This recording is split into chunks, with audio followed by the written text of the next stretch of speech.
Hey, everybody, welcome. Today we're talking with Marc Mawhinney. Marc helps coaches get clients and build stronger businesses. And who doesn't need more clients? But before we begin, don't forget to hit the like button so you can let the algorithm know you're on board for this kind of content. No matter what kind of business you're doing online, adding coaching can positively impact your bottom line. Unfortunately, growing coaching product streams can prove a daunting task. Given the level of saturation in most niches, you could make the case that getting any traction is nearly impossible. However, we are lucky to have just the right expert to talk with because he's helped tens of thousands do just that. Don't believe it?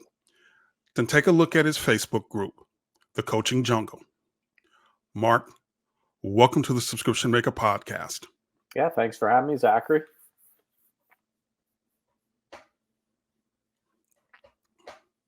So let's start with the tough stuff first. How do you help coaches get clients without paid advertising? It's tough to narrow it down into a short little nugget. We could spend hours, but in a nutshell, I had to start my coaching business. Actually, as we're recording this, celebrating my 10-year anniversary coaching. It was March 2014, and I had to start my coaching business just on a very shoestring budget, or dental floss budget, I would even say, where I had to do a lot of things organically, and instead of relying on paid ads and stuff like that. And basically, that's how I got rolling. And then I ended up showing others how to do the same organically without paid stuff. So yeah, I help people by doing things, identifying what they enjoy doing, but also what works. Because if it doesn't work, there's no sense doing it. It has to do both. You have to enjoy doing it, or you're not going to consistently do it, and it has to also get results.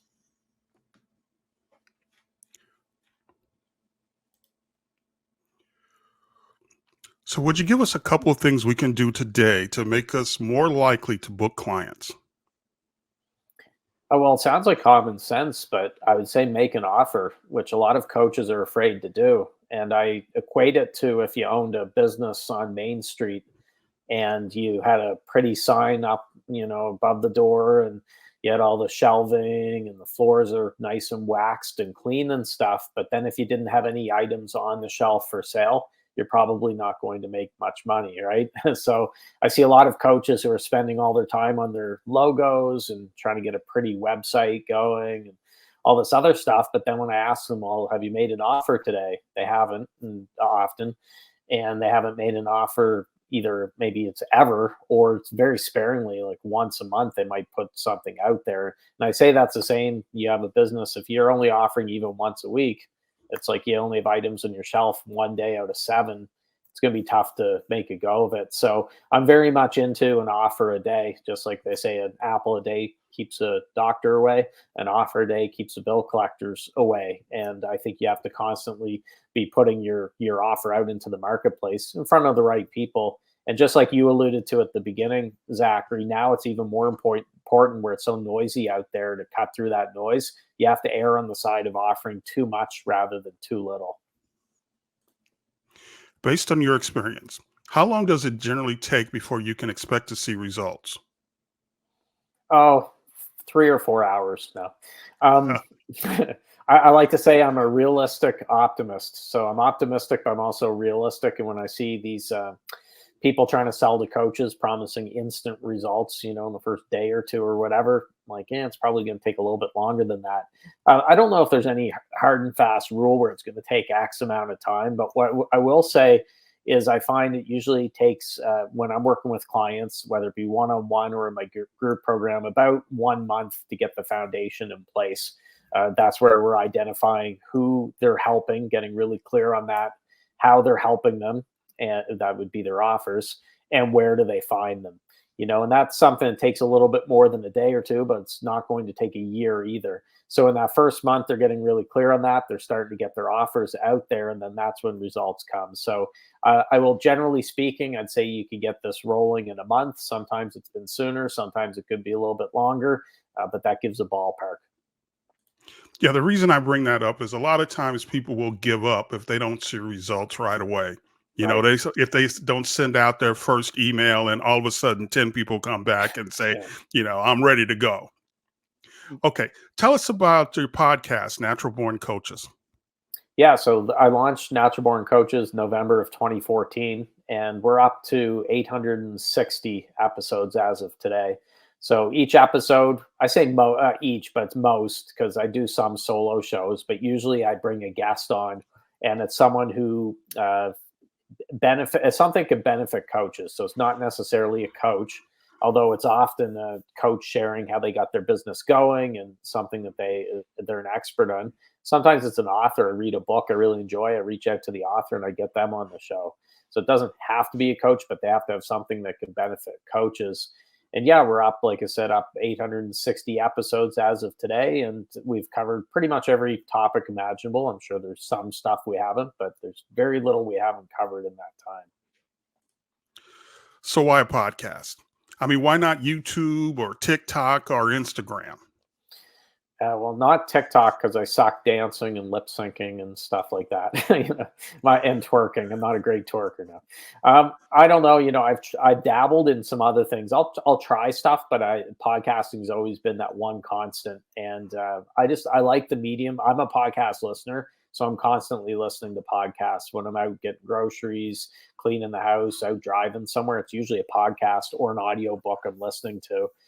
I just like it. It's something that's easy to consume, and it's not to knock other things, because, as I said, I'm on YouTube and stuff like that. But I feel like podcasting could have longer staying power. And just earlier today, I heard on the news that they're looking at legislation to ban TikTok in the United States, for example. A bunch of politicians are looking at that. So I don't know if I'd want to put all my eggs in that TikTok basket. If I'd be a little nervous if someone's putting everything into TikTok with it. But yeah, I think podcasting, it's a great medium, easy to consume, and people like it. They even have it in cars and stuff now, preloaded or put into the base models of cars. So I think we've just seen the tip of the iceberg for podcasting.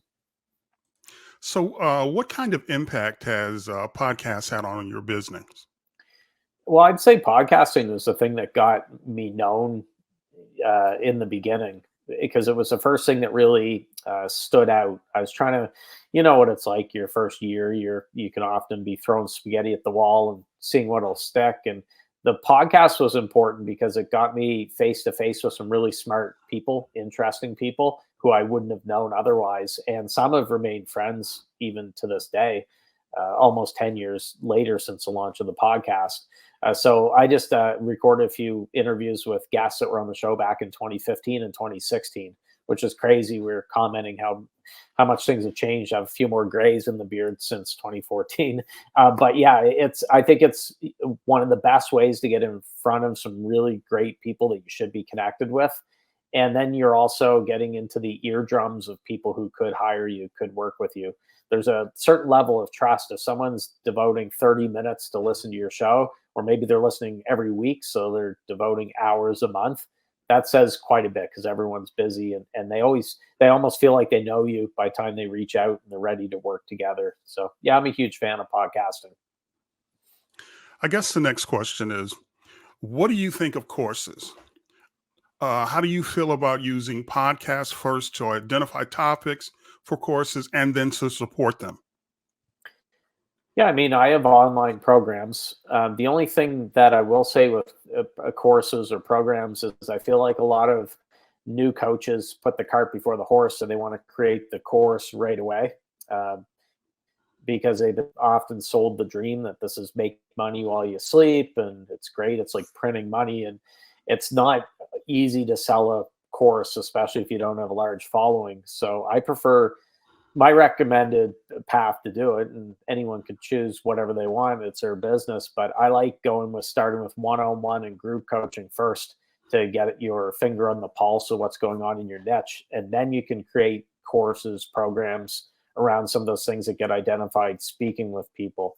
The podcast could also identify those topics too, but I just feel like your courses will be better once you've worked with a number of people directly.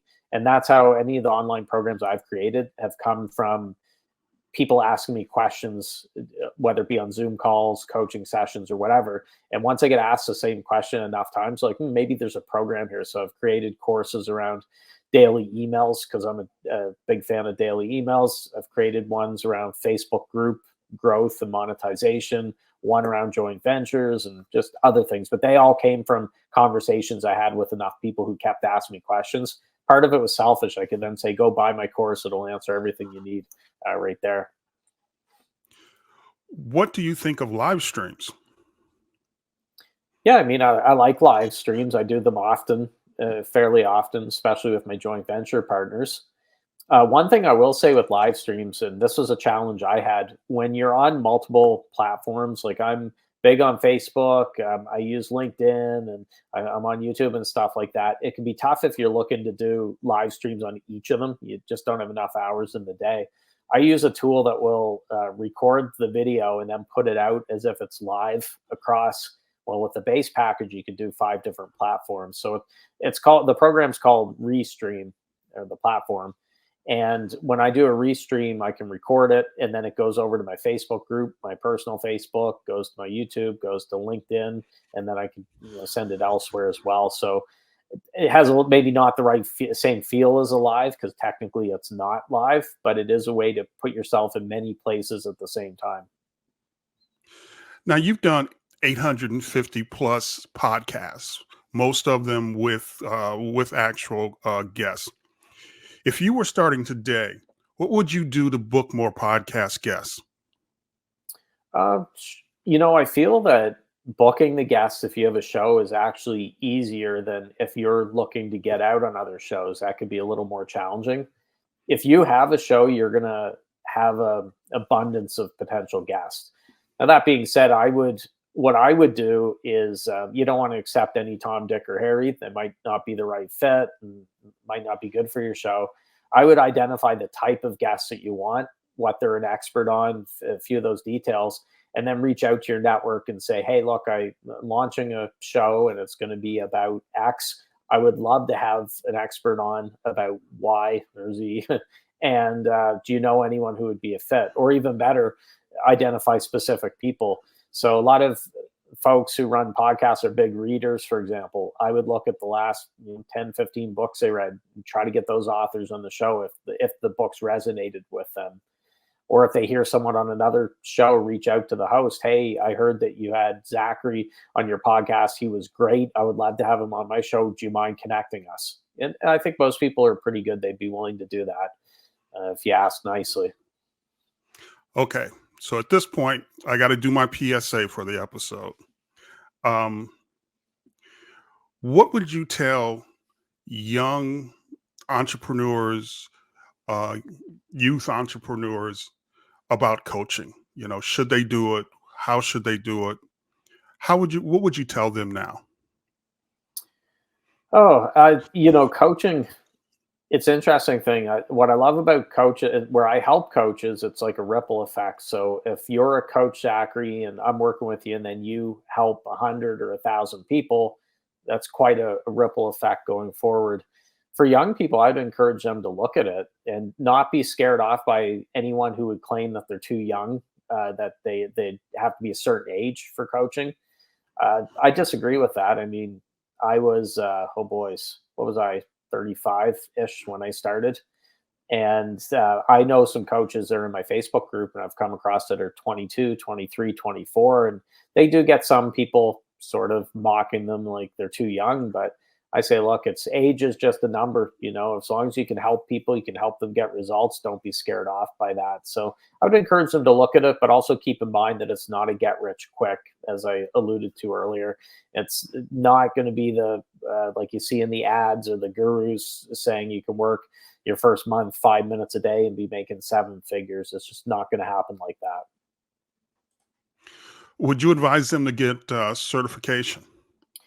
Oh, geez. I don't know. I don't want to get a bunch of hate mail, or you get a bunch of hate mail here. It's such a controversial topic.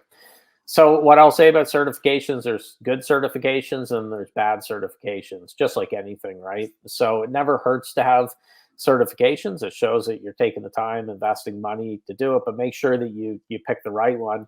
And I'd also say don't hide behind that certification. So I do find a lot of coaches that are doing their certifications are taking many months or years to do it. They have to get a certain number of coaching hours, so they'll be doing practice sessions, hundreds of hours of that, and they spend so much time not making any money. It can get a little bit frustrating, right? Because they're doing it all, which I kudos to anyone doing the certification process, because it takes discipline, takes time, but you also have to be out there making money as well. And that's what I would say, is that there's good coaches who aren't certified and who are doing very well, and vice versa. So I never look strictly at, oh, coach should be certified or not. But yeah, definitely do your homework, look at it. You know, you got ICF and all the professional organizations and things. That'd be a good place to start if you're looking at it. How do you get busy coaches and entrepreneurs to make those small changes that get the ball rolling? I get them to try stuff first, you know, and sometimes they'll be skeptical. I mentioned earlier daily emails. I've been emailing my list daily since 2016. And back then, I was ready to give up on email marketing because I just wasn't getting anything from my first 2 years of doing it. And I thought, you know what, I'm just going to stop doing it. I'll focus on the podcast, the other stuff that's working.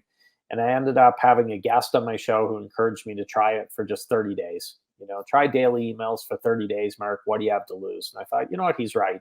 Just a little bit of time, but it's not really costing me money. And so I did it for 30 days. And I can't say that I made $1 million in the first 30 days of emailing daily. I wish. But I did start to notice that I was getting more replies, people answering my emails, which I rarely got before. And some sales started to trickle in as well.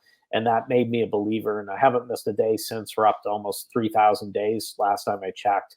So try something. Don't, when I say try, don't make it like just a week or so, because if you're going for a week, you don't get results and you're off to something else. Give it at least a month for something. It's like you're planting the seed and then you're watering it. See if you enjoy doing it. And I think you'd be surprised. So you've got to try different things, but then you have to hone in and focus on the stuff that's actually working. Next, let's talk about your newsletter.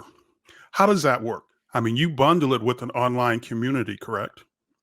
Yeah, so I have a newsletter that I started back in 2017. It's called Secret Coach Club. And for the first 6 years or so, that was a physical ink and paper newsletter, exclusive content, not just boiled over recycled stuff. And it was physically mailed to every subscriber. There was no digital access. In March of last year, I changed it over. After doing it for about 6 years of the prehistoric dinosaur way, which has its pros and cons. Like you said, I decided to change it to more of an online community. So there is still the same newsletter, but it's a digital newsletter, not ink and paper anymore. And people can get that newsletter. There's also an online community. There's expert interviews once a month I do that's exclusive to the community and so on. So it feels like a little bit more like a membership now as opposed to before. What's the market like for newsletters? I mean, is it difficult to sell that kind of service? There's more print newsletters than you would think. You have to kind of lift up the rock and find them hidden under there. So I was surprised because I knew of a few that I had subscribed to, but I didn't know there were that many. There's again pros and cons. I'll tell you the reasons I made the change, and this would be the cons. Is I found that first off, from the printer to get into people's hands, and this is nothing against my printer; they're awesome, but it could be like 2 weeks from the start of the month. So if we're in March, it could be mid-March before they get that month's newsletter and can actually work on the stuff. Sometimes newsletters would get missing in action. Good old U.S. Postal Service, it'd be in limbo, so we'd have to get another one sent out. With inflation, cost of living, everything, of course, has driven up everything. The cost went up significantly, which ate into the profits for it. And yeah, for me, I was ready to make a change into more of a membership because it's called Secret Coach Club, and I want it to feel more like a club. So now the pros for print newsletter, the reason I first did it, and this would be good advantages if someone's considering, it's pretty unique. People aren't used to getting something that's physical paper anymore, other than flyers or junk mail. So it's different. It makes you stand out. It's something that can sit on the person's desk for the month. They can reference it, read through it. And I think it sticks with people a little better as well, as opposed to something digital. If you download something, a PDF to your laptop or to your iPad, whatever, it can get lost in the shuffle and you just don't go back to it, or you forget about it. So there are advantages for doing it the physical way as well. Now, I always like to find ways of leveraging one thing to create products in something else. So, do you get topics from your group coaching from the your group coaching product stream and turn those into courses? How does that work? Yeah, not just from group coaching. Sometimes it's a Facebook group. So I'll look through the wall of the coaching jungle. Well, good example. I've done a number of issues of Secret Coach Club, have been frequently asked questions in the coaching world.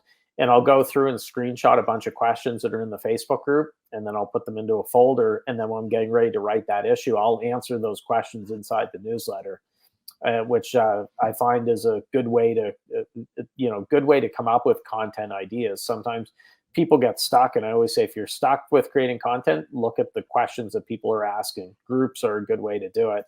But with group coaching, like you mentioned, there's times that a client will say something and it just hits me like, aha, I got to tell more people about this, or I have to teach this because people aren't quite sure about it. And so, yeah, you can't be in a bubble. I think with the online world, a lot of people have a dream of being a hermit in a cabin in the woods or on the beach all day long. But if you're not communicating with other people, you're cutting yourself off from potential revenue opportunities there and ideas. So I always want to make sure I have my finger on the pulse in the industry. Okay, now let's talk about something I'm always willing to talk about, and that's community. Tell us about your Facebook group, the Coaching Jungle. How did that get started? Yeah. So the first year or so of my business, I had another Facebook group, and it was a Facebook group for past guests of my podcast for natural born coaches. So I had the really unique name, Natural Born Coaches Past Guests. It wasn't anything crazy. And there were a couple hundred people in there because the show was a daily show for the first year. We had 350 some added up really quickly. So we had a few hundred people in the group. And what was happening was I kept getting requests from others who hadn't been on the show before to join the group. And I had to always send a very standard, hey, thanks for your request to join the group. However, this is only for past guests of my podcast. Basically, good luck, all the best. Have a nice life. And after enough of those, I thought, I really should have a group that's open for all coaches or aspiring coaches, people who are thinking of getting into the business. So I ended up killing off the past guest Facebook group. And that's when I opened the Coaching Jungle, was in the fall of 2015. And the Coaching Jungle is open to everyone, not just coaches. Again, it's aspiring coaches, people interested in coaching. Sometimes it's people who service coaches, VAs, for example, or podcast editors or whatever. And yeah, that's how the group started. And here we are. We're almost 9 years later. So, are you doing anything extra just beyond just word of mouth to grow the Coaching Jungle? Where I get most of people joining, it's interesting. My email list grows my Facebook group. My Facebook group grows my email list. So when someone opts onto my email list, the first email they get from me in the PS section is an invitation to join the Coaching Jungle. PS, I have a Facebook group called the Coaching Jungle, blah, blah, blah. We'd love to have you there. Check it out. But then when people stumble to the Facebook group from elsewhere, one of the questions when they go to join the group is basically asking if they'd like to be on my email list. So it's interesting. It's the ecosystem where they each grow each other. I find that a lot of people join when I do a show like this because I'll sneak in the link for the group. It's thecoachingjungle.com. And I always notice when an interview's been released, we have an uptick of more people than usual asking to join. And then I know, oh, okay, that interview with Zachary came out. That's how people found out about it. So I would say the two big ones from my email list, but also from me going out on other shows.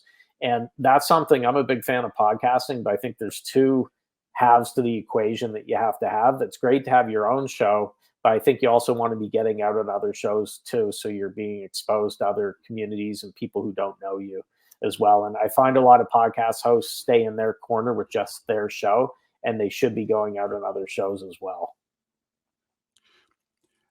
As we start to wrap up, Mark, is there anything you wish more people would ask you? um, can I send you money, Mark? here, Okay, besides here, that one. here's my PayPal. That's a good question. Well, this is maybe more of a blanket statement, but I feel like maybe it's ego or people are afraid of looking stupid that they hold back a little bit and they don't ask questions. So sometimes I'll have someone in my group coaching session that won't ask a question on our call, but then when I'm speaking to them off the call, they'll ask me a question and I'll say like, oh, gee, I wish you would have asked this during the group call, and you could tell they're a little bit sheepish or whatever. They didn't want to look stupid, but chances are if they had that question, then other people had that question too, and then we could have helped everyone by answering it there on the call. So I think my answer would be I wish people would take ego out of it. Nobody has all the answers. If they say they have all the answers, they're lying. And there's nothing wrong with just being in a constant state of learning and not feeling like you have to portray yourself as knowing everything all the time. So yeah, just be more open and ask questions and not be ashamed to. Is there anything new on the horizon that you feel comfortable sharing with us? Oh, boys. It's interesting. I mentioned that I just celebrated 10 years in coaching. And I think anytime you do anything for a decade, you want to do things to keep it fresh and exciting so it doesn't get too stale. So, I mean, this year my business is staying remarkably consistent, but I'm always looking at new things that I can bring in and try different stuff. So, I'm looking at doing a few things to grow the team, get a little bit more support. I have the main issue that a lot of entrepreneurs have is I'm a workaholic and I enjoy working, which isn't always good if you want to work too much. But I also like you have to pull tasks away from me when it comes to delegating because I have it gripped right there and I don't want to let go. So that's something I'm working on this year is letting go and some stuff, letting other people handle it so I can focus and not get pulled in every which direction. What's the best way to follow you on social media? Well, the main website's naturalborncoaches.com. It's my username pretty much everywhere on all the platforms. We'd love to have people in the coaching jungle, thecoachingjungle.com. And we mentioned Secret Coach Club. That's secretcoachclub.com. Mark, thank you for joining us on the Subscription Maker podcast. Yeah, thanks for the invite. I appreciate it. Too many people work way too hard and earn too little from their online businesses. You don't have to be one of them. And that's a wrap.